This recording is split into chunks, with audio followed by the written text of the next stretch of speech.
ಅವತ್ತು ಗಲಾಟೆ ಸರ್. ನಾವು ಶಾಂತಿಯಿಂದನೇ ನಾವು 1.5 ವರ್ಷದಿಂದ ಮಾಡ್ಕೊತಾ ಇದೀವಿ ಸರ್. ಒಂದಿನೂ ನಾವು ಗಲಾಟೆನೇ ಮಾಡ್ಕೊಂಡಿಲ್ಲ.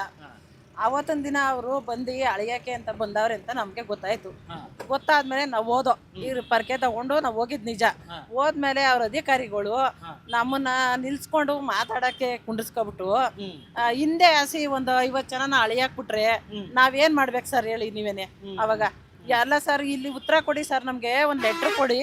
ನಮ್ ಭೂಮಿನ ಯಾವತ್ತೂ ಇದ್ ಮಾಡಲ್ಲ, ನಾವು ಅಕರೇಷನ್ ಮಾಡಲ್ಲ, ನಾವು ಬೇಕಾ ಅಳಿಸೋರ್ನ ಮಾತ್ರ ತಗೋತೀವಿ ಅಂತ ನಮ್ಗೆ ಗೌರ್ಮೆಂಟ್ ಇಂದ ಒಂದ್ ಲೆಟ್ರ್ ಕೊಡಿ, ಆಮೇಲೆ ನೀವು ಮುಂದುವರಿರಿ ಸರ್ ಅಂತ ನಾವು ಕೇಳ್ದಾಗ ಇರಮ್ಮ ಅಧಿಕಾರಿ ಬರ್ತಾರೆ ಅಧಿಕಾರಿ ಬರ್ತಾರೆ ಮಾತಾಡ್ತೀವಿ ಅಂತ ನಮ್ಮ ಹತ್ರ ಮಾತು ಬೆಳೆಸ್ಕೊಂಡು ಅವ್ರು ಸೈಲೆಂಟ್ ಆಗಿ 50 ಜನ ಹಿಂದೆ ಹಸ್ಬಿಟ್ರೆ ನಾವು ಅವಾಗ ಏನಾಗುತ್ತೆ ಸರ್, ನಮ್ಗೆ ಕಣ್ಣು ಬೇಲಿಲಿ ಕಾಣಿಸು ಯಾರೋ ಒಬ್ರು ಆ ಕಡೆ ರಿಸರ್ಚ್ ಮಾಡ್ಕೊ ಏನಕೋ ಹೋದವ್ರು ಹೇಳಿದ್ರು, ಇಲ್ಲ ಅಳಿತವ್ರು ಬಂದ್ರು ಅಂತ ಹೋದಕ್ ಕೊಟ್ಟು ಇನ್ನೇನ್ ಮಾಡೋಣ ಸರ್ ನಾವು.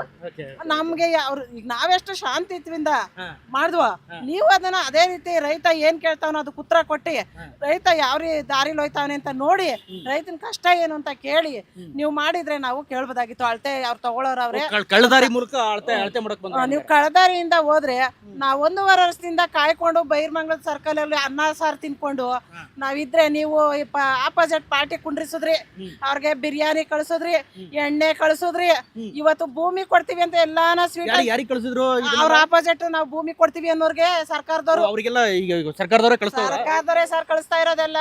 ನಾವು 100, 200, 500 ಹಾಕೊಂಡು ರೈತರು ತಿಂತಾ ಇದೀವಿ. ಅವರು ಅಲ್ಲಿಂದ ಅವ್ರಿಗೆಲ್ಲ ಸಪೋರ್ಟ್ ಮಾಡ್ತಿದ್ದಾರೆ.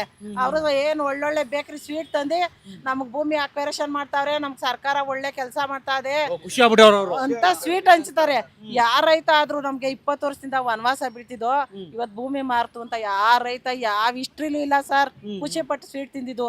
ಆದ್ರೆ ಆ ತರ ಇವತ್ತು ಈ ಸರ್ಕಾರ ತಂದಿಟ್ಟದೆ. ಆ ರೈತರು ನಮ್ಮವರೇ, ನಾವು ಅವರು ಎಲ್ಲ ಅಣ್ತಂದಿರೆ. ಆದ್ರೆ ನಮ್ನ ಮೇಲೆ ದುಡ್ಡಿನ ಆಸೆ ತೋರಿಸಿ ಈ ನಮ್ನ ಮೇಲೆ ಬೆಂಕಿ ಇಟ್ಬಿಟ್ಟವ್ರೆ. ನಮ್ಗೆ ಈಗ ಊರಲ್ಲೂ ಜಗಳ, ಅಕ್ಕಪಕ್ಕ ಒಬ್ರು ಪಕ್ಕದಲ್ಲಿ ಇರೋರು ಕೊಡಲ್ಲ ಕೊಡ್ತೀವಿ ಅಂತಾರೆ, ಊರಲ್ಲಿ ಜಗಳ, ಬೀದಿಲ್ ಜಗಳ, ಎಲ್ಲಾನ ಒಂಟಿವರೆ ಮಕ್ಳು ಕಳ್ಸಕ್ ಭಯ. ಪ್ರತಿ ಒಂದು ರೈತನ ಕಷ್ಟ ತಂದಿಟ್ಬಿಟ್ಟವ್ರೆ ಸರ್.